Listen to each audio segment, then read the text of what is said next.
Let's start this video with a basic review, first of innate immunity and then of adaptive immunity.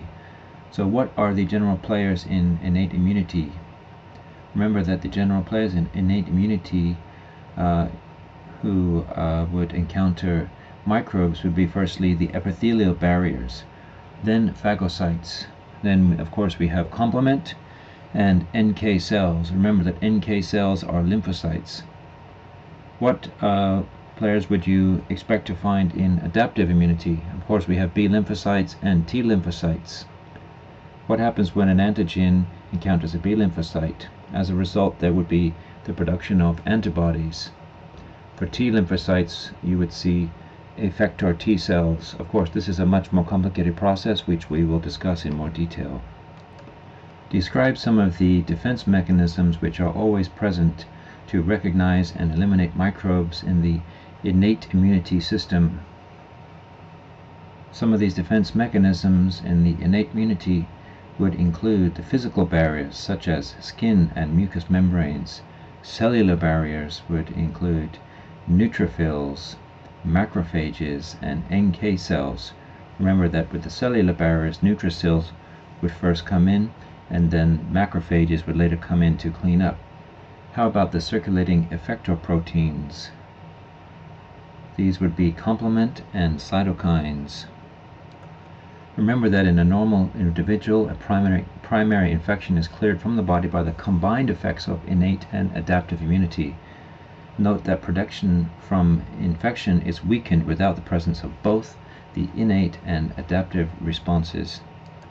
Describe the anatomical barrier of the airway and lungs.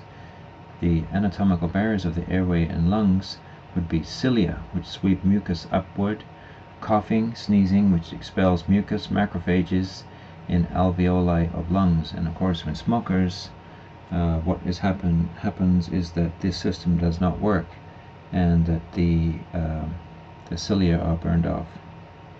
Or if they are not burned off, then with the tar they are made to be sticky, so the system of sending material out through the lungs does not work anymore.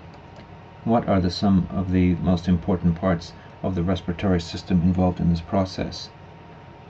Some of these objects would be, of course, the goblet cells and the brush border, ciliated cells, and the cilia can be seen from within the airway, and of course the goblet cells produce mucus.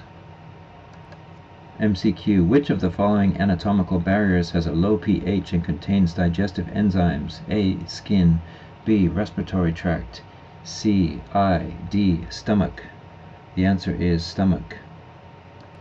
Remember that the stomach maintains a low pH, but when the pH is increased, such as with people who have protein pump inhibitors, then the antigens would become stronger. What is an example of some of the bugs that would more easily penetrate the stomach with the result of a raising pH? Two examples would be Salmonella and Campylobacter. Now we're going to discuss what happens when a pathogen breaches our barriers. We will discuss PRRs, TLRs, and PAMPs or PAMPs. So what happens when a pathogen breaches our barriers? First, sensors detect pathogen and initiate a response mechanism. Sensors recognize broad structural motifs that are highly conserved within microbial species but are generally absent from the host. Describe the PRRs and TLR. Sensory receptors. The PRRs are pattern recognition receptors. They are also known as TLRs, or toll-like receptors. What are the patterns on the pathogen?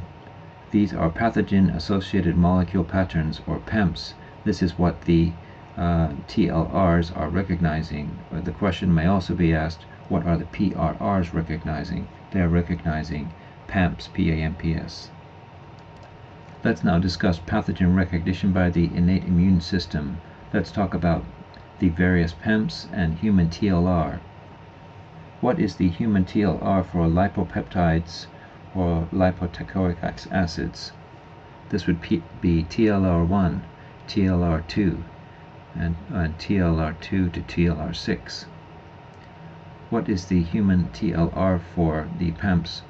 Peptidoglycan, lipoprotein, lipoteichoic acid, and porins. The human TLR would be TLR2. What human TLR is recognizing viral dsRNA? This would be TLR3. What human TLR is recognizing the PAMPs for? LPS, fungal mannans, parasitic phospholipids, viral envelope proteins, heat shock proteins. This would be TLR4. What human TLR is recognizing flagellin? The human TLR recognizing flagellin would be TLR5. What human TLR would be recognizing viral single-strand RNA or ssRNA? The TLR recognizing viral ssRNA would be TLR8. What human TLR would be recognizing the PAMP of viral and bacterial unmethylated CpG?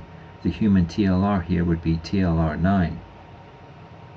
Remember that the major cell types on which TLRs are expressed include macrophages, dendritic cells, neutrophils, mucosal epithelial cells, and endothelial cells.